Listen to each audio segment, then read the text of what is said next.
Los que oyeron hablar de los hunos, lo primero que se les suele venir a la cabeza es este personaje. Atila, quien se dio a sí mismo el sobrenombre de el azote de Dios. La historia de los hunos comenzó mucho antes y terminó después de Atila, quien es importante al ser el momento donde este grupo alcanzó su cenit.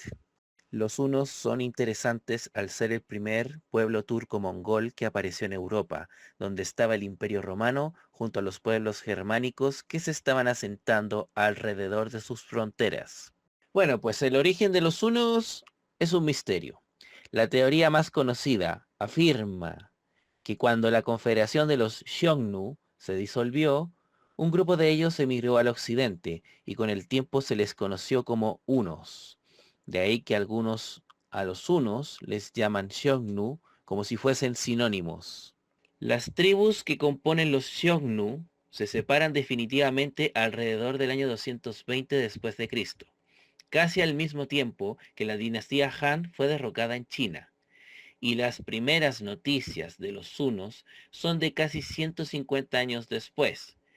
Por ese intervalo de tiempo tan largo entre ambos acontecimientos, hay gente que ha dudado sobre esta teoría, aunque últimamente han habido estudios genéticos que refuerzan la validez de esta teoría. La sospecha de que los hunos son similares a los Xiongnu es porque compartían características así que tenían en común. ¿Sonó bien eso?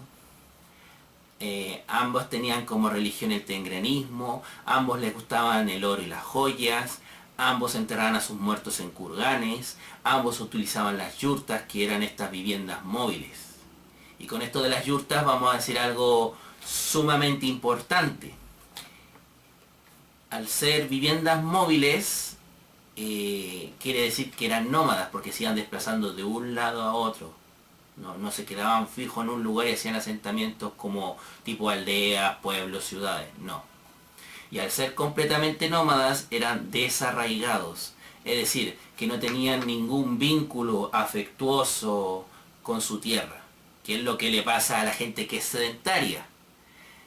La gente que vive, que nace, crece y vive en un determinado territorio lo empieza a considerar suyo. Es como, podríamos llamar ese amor patrio que uno puede llegar a tener con un determinado territorio. Esto permite entender la mezcla de los hunos con otros grupos étnicos que tenían costumbres distintas, que se fue dando en todo ese traslado que hubo de occidente hacia oriente. Aquí un pequeño fe de ratas, y es que era de oriente a occidente, y lo dije al revés.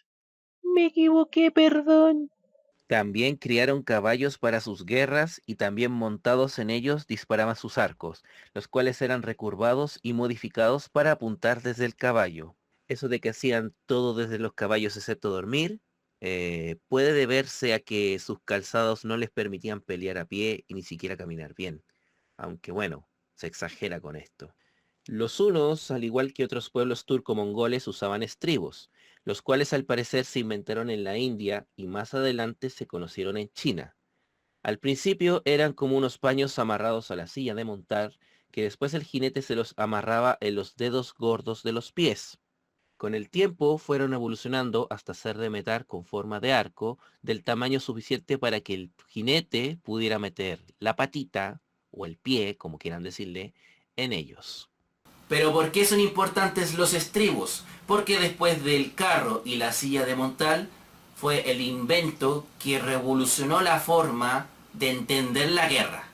Sí, así te lo estoy diciendo. Bueno, y también de armar los ejércitos. Ya que con ello el jinete podía sentarse de forma más segura, más apretado al caballo si se quiere, había menos posibilidades de caerse de este y caerse y matarse de un doblado aquí en el cuello, aunque bueno, no significa que después no iba a pasar, pero era menos probable. Y lo más importante, arriba del caballo se podían utilizar diversas armas para la guerra. Tienen que pensar un poco en el revuelo que eso puede haber causado en Occidente. Estamos hablando de una época donde había un imperio romano de Occidente, que en sus fronteras ya se estaban, o en sus territorios ya se estaban metiendo los pueblos germánicos, y todos estaban acostumbrados a usar infantería pesada. Entonces que de la nada vengan unos tipos de Oriente, montados a caballo, con arcos, con flechas y otras armas, debió haber sido chocante en un principio. Debieron haber flipado mucho, porque no estaban acostumbrados a ver eso, como en otras tierras más orientales. A lo mejor en el Imperio Romano Oriente estaban un poco más acostumbrados, la gente más cercana a lo que era, dijéramos, Oriente Próximo. Pero lo que era Occidente, para nada. Está ese debate de decir quién fue el primero que trajo los estribos a Europa. Algunos dicen que fueron los hunos, otros dicen que fueron los ávaros. Los hunos tuvieron un siglo antes que los ávaros, pero el problema es que no estuvieron mucho tiempo como potencia en Europa. Tuvo unos poquitos años que se relacionan con el tiempo que estuvo Atila a la cabeza del mando de los hunos. Pero a lo mejor por eso no alcanzó como a decir, no alcanzaron a lograr que eso se implementara así de una forma contundente en Europa. No lo sé, porque los ávaros estuvieron siglos instalados en la llanura panónica y cerca de esos territorios, pegados como lapa a lo que después sería el reino de los francos y posteriormente el imperio carolingio. Entonces, claro, ellos como tuvieron más tiempo, es más fácil que eso se haya propagado. Pero no solamente trajeron los estribos los hunos, sino que como todos estos pueblos turco-mongoles, que tuvieron influencias por compartir fronteras con China, también conocían las armas de asedio. O sea, cuando te hablen que los hunos o los ávaros sí usaban armas de asedio, trabuquetes y cosas por el estilo, no lo veas como algo raro. Todas esas cosas las trajeron de China. Imagínate si los chinos hubiesen conocido la pólvora y los primeros cohetes, que son los precursores de las armas de asedio, los cañones que existieron después en Europa. Imagínate que hubiese sido eso.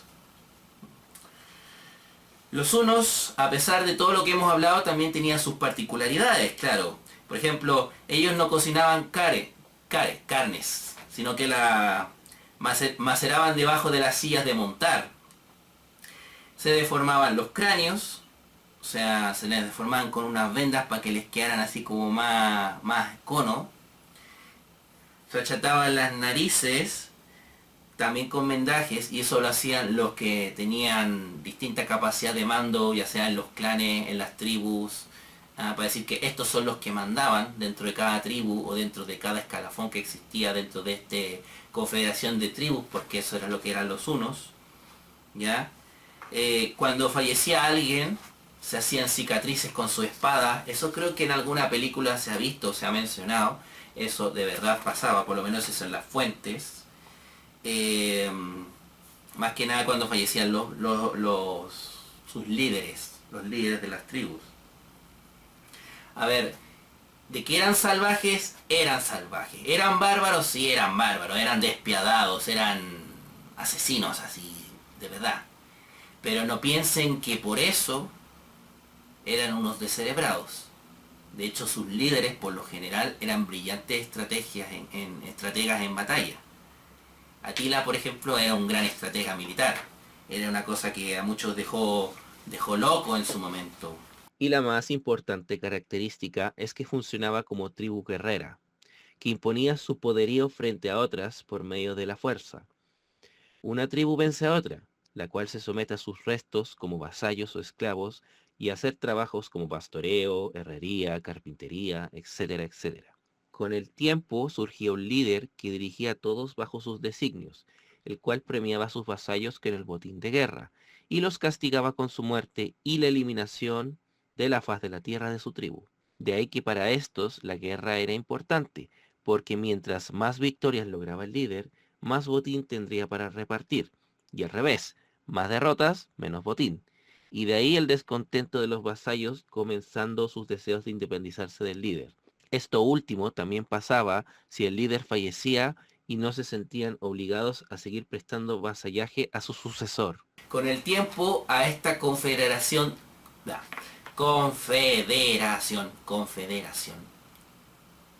vamos de nuevo. Con el tiempo a esta confederación de tribus se le empezó a conocer como Kanato o Kaganato. Haganato, perdón. Aunque también hay gente que le dice Kaganato. Y al líder se le conoció como Kan o Hagan. ¿Ah? Que yo me acuerdo del profe Sebastián Salinas que le decía, en el alcalde le decía Jan, no me acuerdo si es Jan o Yan, es decir, como Y-A-N o Y-I-A-N, bueno, no sé, no me acuerdo, eso ya fue hace tanto tiempo ya. Pero no es el caso de los hunos, porque los hunos, si bien nos han pintado la película que Tila era como el rey, era el único líder, la verdad es que los hunos tenían, dijéramos, mandatos bicéfalos, es decir, eran dos, y generalmente eran un par de hermanos. Cuando uno de los dos hermanitos moría, quedaba el otro gobernando. Y si este también moría, la palmaba, pues resulta que pasaban a gobernar hijos de cualquiera de los dos que gobernó, o eran hijos de algún hermano suyo que no había gobernado, que eso también se daba. ¿Cómo se elegía esto? ¿Cómo se determinaba? Ya, estos van a ser los sucesores, no está claro. No está para nada claro. No sabemos si son los hijos mayores dentro de todos los hermanos, o sea, dentro de los sobrinos, todo cuál es el mayor, no sé. No lo sabemos. No te lo han dicho nunca. Bueno, y con respecto a las mujeres, nada, por decir casi nada. No porque queramos, sino porque esta sociedad guerrera eran puro hombre, hombre, hombre, hombre. Sí, quéjense por eso si quieren. Tenemos que aclarar que los hunos no eran una sola tribu. Eran un conjunto de tribus que, como tenían un origen y unas costumbres así en común, eran más o menos parecidos, por eso todos se les podía denominar hunos. Es que tú tienes que entender que los hunos en sí eran un grupo de tribus, y o sea, era como una confederación de tribus. Se podían separar en diversas tribus, y de hecho algunas se separaban, algunas andaban a su bola, algunos les prestaban ayuda a los romanos, otras a los visigodos, otras a otros bárbaros, se aliaban, hacían diversos grupos. ¿Y esto qué producía a la larga? Que, por ejemplo, habían escenarios donde habían unos que ayudaban a los romanos en sus campañas, y habían otros donde los unos atacaban a estos mismos romanos. Entonces pasaba que habían guerras donde unos peleaban contra otros unos porque eran aliados de los principales frentes que había en batallas, en guerras, en cosas. Eso solía pasar. Pero a medida de que los líderes de estos tipos empezaron a ganar más poder, más botín, se fueron aglomerando todas las tribus unas en un solo grupito. Todos dicen, bueno, este proceso comenzó con Atila, y la verdad es que ese proceso en Atila estábamos en su cenit. Había comenzado antes, mucho antes. ¿Cuándo aparecen los hunos en la historia de Europa?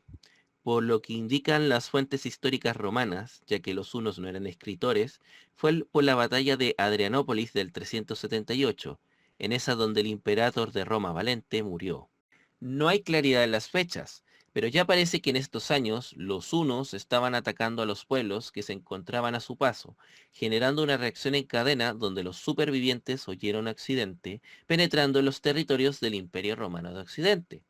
Estos pueblos eran los godos, gépidos, érulos, eslavos, alanos, vándalos, suevos, burgundios, sármatas. A Valente le sucedió Teodosio I, que empezó con los foedus o foederati. Él trató de dar tierras a cambio de que fueran efectivos militares al servicio de Roma, y así lo hizo con los pueblos germanos, como los godos y alanos, y también con los hunos. Su idea era básicamente que se pelearan entre ellos para agotarlos y que no fueran una molestia para su imperio. El problema es que los romanos no le dieron buenos premios a estos aliados bárbaros por las diversas acciones que cometían, ¿ya?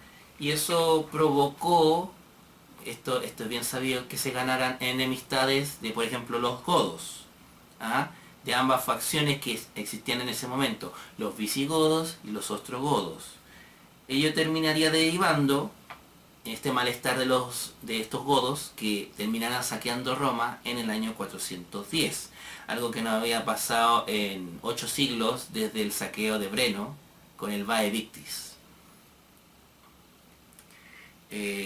Aquí no vamos a entrar en eso, pero lo menciono porque en este ataque que hubo en Roma, hubo unos que defendieron a los romanos y unos que atacaron a esos romanos que eran aliados de los godos, ya sea los visigodos y los ostrogodos. Y ahí tenemos un ejemplo de lo que decía antes, que habían unos en todos los bandos y que entre ellos se mataban. Esto todavía pasaba en el año 410, ojito, porque ahí podemos tener constancia de algo así, porque es lo que indican las fuentes de la época. Al morir Teodosio I, sus hijos Arcadio y Honorio quedaron como emperadores de Roma, lo que se conoce como la división oficial de este imperio. Y esto lo señalo porque las relaciones de los hunos con ambas partes del imperio sería diferente. Con la Roma oriental sería de invasión, batalla, negociación de oro por paz y así un bucle, mientras que con la Roma occidental habría cierta afinidad porque el general Flavio Aecio, cuando joven, fue rehén de los hunos, haciendo en esos momentos buenas relaciones con Rugila, Octar y Munsuk. ¿Y por qué esto es importante? Porque el líder de los hunos, Charatón, murió y lo sucedieron Rugila y Octar al mando, los que hicieron buenas relaciones con Aecio. Los hijos de Munsuk reemplazarían a estos. Rugila lideró la zona entre el río Dniester y la llanura norte del río Danubio, y Octar se centró en la llanura panónica. Cuando Rugila quedó solo, empezó este proceso de aglomeración de todos los hunos bajo su mando, además de otros pueblos. Se dice que Atila quedó bajo custodia de Rugila una vez muerto su padre, y de ahí estuvo más cerca aprendiendo lo necesario cuando llegara su turno. Los hunos fueron por años tropas que ayudaron a su gran amigo Aecio a pelear contra otros pueblos o facciones en luchas de poder romano. Resalta la movida de Gala Placidia para deshacerse del general Aecio. Era hija de Teodosio I y por ende hermana de Honorio, imperator de Occidente.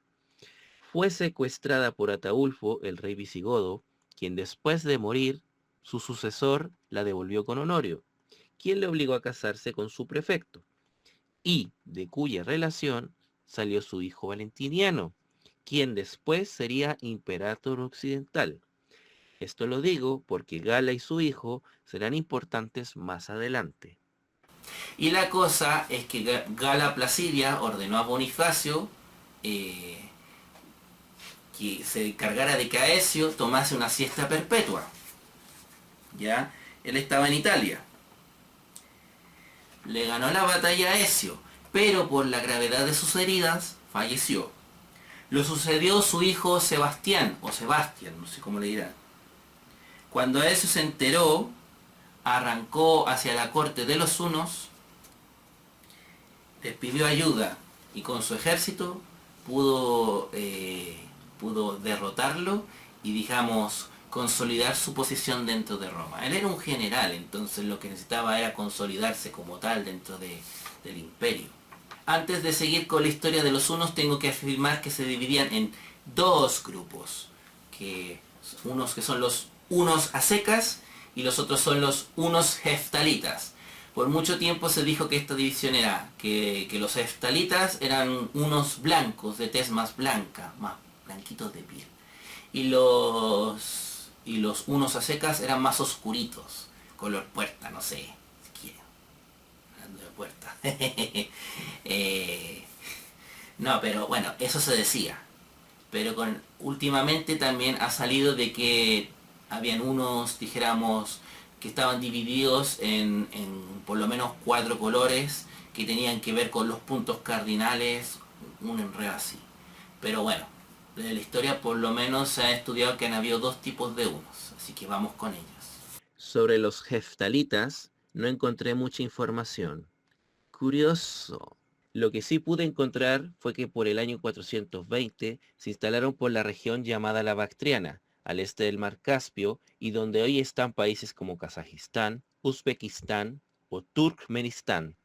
y años después atacarían el Imperio Gupta de la India, estando varias décadas dominando la zona. Cerca del año 490, convirtieron a los persas sasánidas en sus vasallos. Los hunos heftalitas eran aliados del Kanato Rourán, del cual hablamos en el primer video del Imperio Mongol. Cuando este kanato cae y es reemplazado por el kanato Gokturk, los supervivientes se refugiaron con los heftalitas, siendo la razón de que este nuevo kanato quiso acabar con ellos. Para ello se alió con los persas sasánidas, los vasallos de los heftalitas.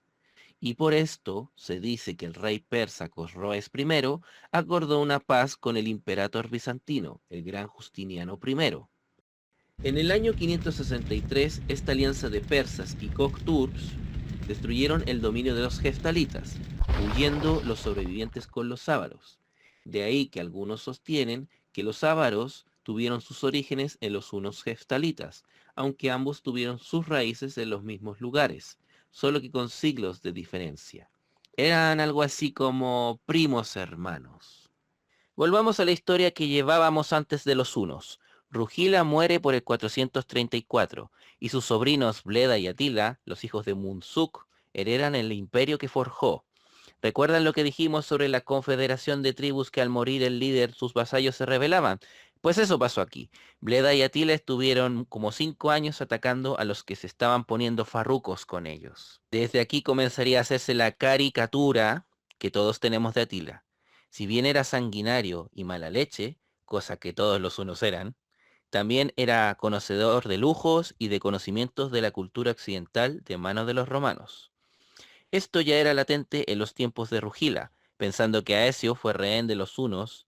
Él y sus hermanos compartieron mucho quizás, y después cuando le ayudaban en sus campañas. Lo digo porque se suele decir que Atila fue el que descubrió esto, y la verdad es que esa influencia ya debió estar instalada en los hunos. El imperator de Roma Oriental, Teodosio II, aprovechó la muerte de Rugila para dejar de pagarles tributos a los hunos. Entonces, ¿qué hicieron estos? Aprovecharon la concentración de tropas romanas en el norte de África para atacarles por el sur del río Danubio, saqueando y destruyendo ciudades que estuvieron por décadas en desuso, llegando a la capital de la Roma Oriental, Constantinopla, que no pudieron lograr invadir. Al final el asunto se resolvió con que Teodosio II debía seguir pagándoles a los hunos, pero un monto mayor al que estaban pagando antes. Le subieron la cuota. Esto es un ejemplo de la relación de los hunos con la Roma Oriental. Atila también, o además, pidió una franja de tierra intermedia entre el Imperio Romano de Oriente y los hunos. Aquí Atila demostraba que no se comportaba como otro pueblo germano que simplemente quería oro, simplemente quería un botín, sino que buscaba subordinar a los romanos como un vasallo a su imperio, algo que los otros pueblos germanos no hubiesen ni en sueños pensado. ¿Ah? Un vasallo que le pagaba tributos, es decir, págame oro y yo no te ataco, listo. Y se dirigía en calidad de tú a tú con los romanos, como si fuera de un estado haciendo diplomacia con otro. Es en estos momentos cuando las fuentes de la época dicen que Teodosio envió una embajada a la corte de Atila. Dicen que tenía intérpretes de todas las lenguas que se hablaban en la época, que muchas de ellas hoy día no deben existir, lo que no debemos ni tener idea de cuál es. Tenía varios ayudantes, a ver, el primero era Onegesio, que era algo parecido a un chambelán,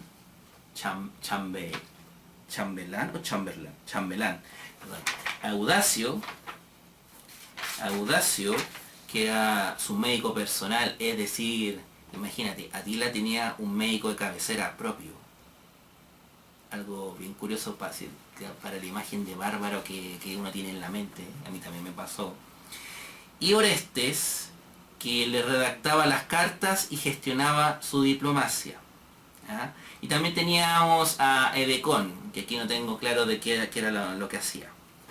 Ahora, Orestes y Edecón son importantes porque Orestes, después acuérdense, terminó trabajando para Roma y es el hijo del último imperator reconocido de Roma, que es Rómulo Augustulo, y Edecon dicen que es el padre de ese rey Érulo, que algunos no dicen que es Érulo, pero es de ese rey Érulo, que llegó a Roma y depuso a este Rómulo Augustulo y se quedó con Roma, que ese sería Odoacro.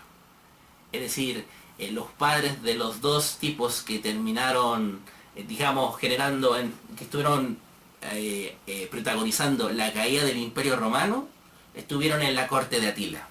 De ahí que con todos estos componentes o elementos, no es raro pensar que Atila quería hacer un imperio sólido, o sea, algo que trascendiera más allá de su muerte, algo que no se desarmara cuando él falleciera. Pero se dio cuenta, o sea, que no dependiera básicamente el movimiento de las tribus. Él sabía que si por ejemplo fallecía, las tribus se iban a rebelar y se iba a desarmar todo, entonces quería evitar eso. Pero era completamente difícil porque se dependía mucho de ellos, de los botines y de las cosas que les podía dar. Lo interesante también de esta época es que Atila tenía información de lo que pasaba en otras latitudes. Por ejemplo, sabía lo que estaba haciendo Genserico, el rey de los vándalos. Tenían comunicaciones entre ellos también. O sea, aquí estamos hablando de un manejo de lo que hoy día llamaríamos la geopolítica. Que se tenía información de ya, mira, este está atacando aquí, me conviene atacar si estos van a aprovechar de atacar acá, entonces yo voy a atacar aquí mientras, porque van a estar bajas las defensas, ese tipo de movimientos. Para eso es importante. En esta época eso ya se daba. A lo mejor se da desde mucho antes, pero no es malo tener constancia que en un momentos así, con los hunos, eso se daba. Dicen las fuentes que Atila también tenía un baño romano, y como buen anfitrión ofrecía regalos, mujeres, bocadillos de mijo y de hidromiel para que sus visitantes bebieran. En el año 446, Atila presuntamente asesinó a Bleda, siendo el único señor de los hunos a partir de ese momento. Ya saben, desafías todas mis decisiones, como si quisieras elegirte gobernante de los hunos. Ah, ¿no saben de qué estoy hablando? ¿Y si les pongo esto? ¿Desafías todas mis decisiones? Como si quisieras erigirte gobernante de los hunos. Muy bien. La guarida del jabalí de hierro está cerca. El que mate a la bestia será el jefe de nuestro pueblo. Por aquí, Atila. Sígueme. Bleda muerto. Cuando Atila vuelva al campamento, será el único señor de los hunos. Atila es el rey de los hunos. Nos guiará a la victoria sobre nuestros enemigos. Sucedió que en el Imperio Occidental, Valentiniano III fue un imperator inepto. Se dice que su madre, Gala Placidia, era quien lo manipulaba y por ende era la gobernante de facto. Gala tenía una hija llamada Honoria, quien le mandó un mensaje a Atila donde le ofrecía matrimonio. Cuenta la leyenda de que el dote de su boda sería parte del Imperio Romano de Occidente, pero la verdad es que las mujeres descendientes de emperadores eran augustas, es decir, no podían ser emperatrices ni podían mandar los ejércitos romanos, pero podían transmitir los derechos imperiales a sus hijos o maridos. De ahí se entiende el derecho de Valentiniano III a ser imperator, pero sobre todo podemos deducir que si Atila se casaba con Honoria, pasaba a convertirse en el imperator del Imperio Romano Occidental. ¡Chan, chan, chan! Y sí, estoy pobre en efectos de sonido. La verdad es que me dio paja buscarlo, así que preferí hacerlo yo. Valentiniano, a pesar de lo mediocre que era, se dio cuenta de que su posición estaba en peligro, es decir, como diríamos aquí, tan weón no era.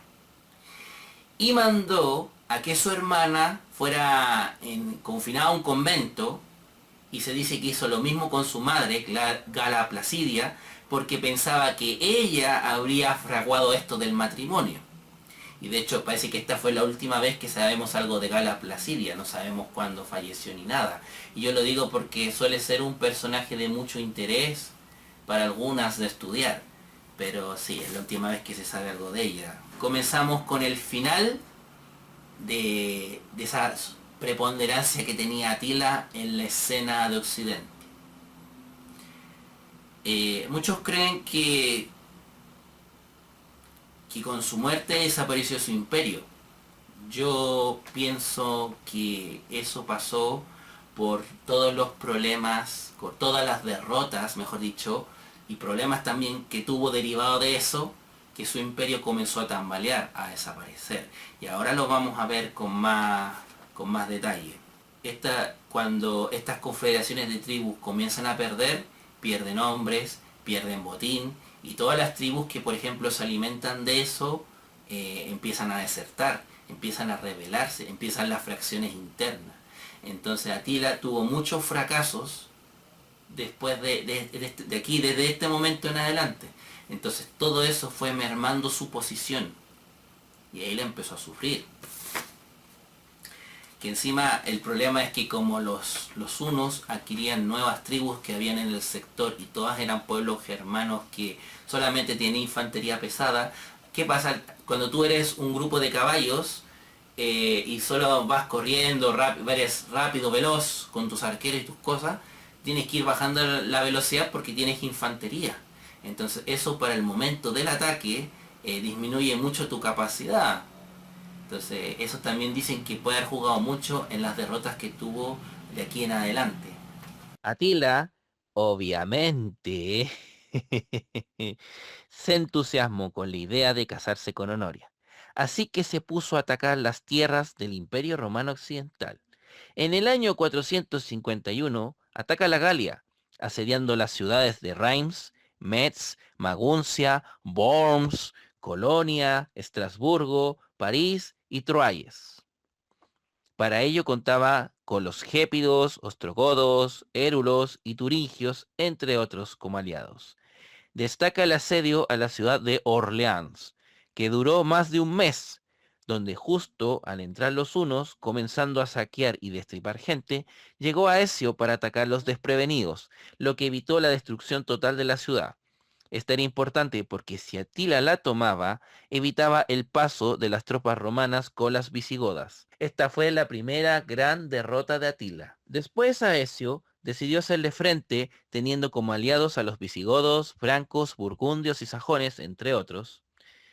El choque entre ambas fuerzas fue la batalla de Chalons, o de los campos cataláunicos del año 451, siendo una segunda grave derrota para Atila y donde el rey visigodo Teodorico la diñó. Tiempo después, Atila fue a Italia y saqueó Aquilea, entre otras ciudades, y se hizo camino a Roma para atacarla. Aquí está la mítica conversación entre el Papa León I y Atila, donde si bien no se sabe exactamente qué hablaron, pudo ser sobre la entrega de oro para que se fuera, y el uno aceptó. Se hizo propaganda diciendo que el Papa, la máxima autoridad del cristianismo, fue capaz de echar a un bárbaro guerrero como Atila. Para entonces, los hunos tenían las cosas bien jodidas.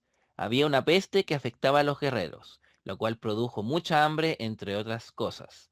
Además, en la Roma oriental pasó que Teodosio II había muerto en el 450 y lo sucedió el Imperator Marciano, sí, se llamaba así, quien decidió dejar de pagar tributos a los hunos y encima a atacarlos al centro de su imperio, que sería la llanura panónica. Y bueno, Atila volvió porque sus tropas ya estaban medias mermadas, ya tenía problemas en sus territorios, sobre todo en la llanura panónica, y decidió volver. Y 2 años después de todo esto, se dice que falleció. En su noche de bodas, algunos dicen que envenenado, pero las circunstancias no están del todo claras.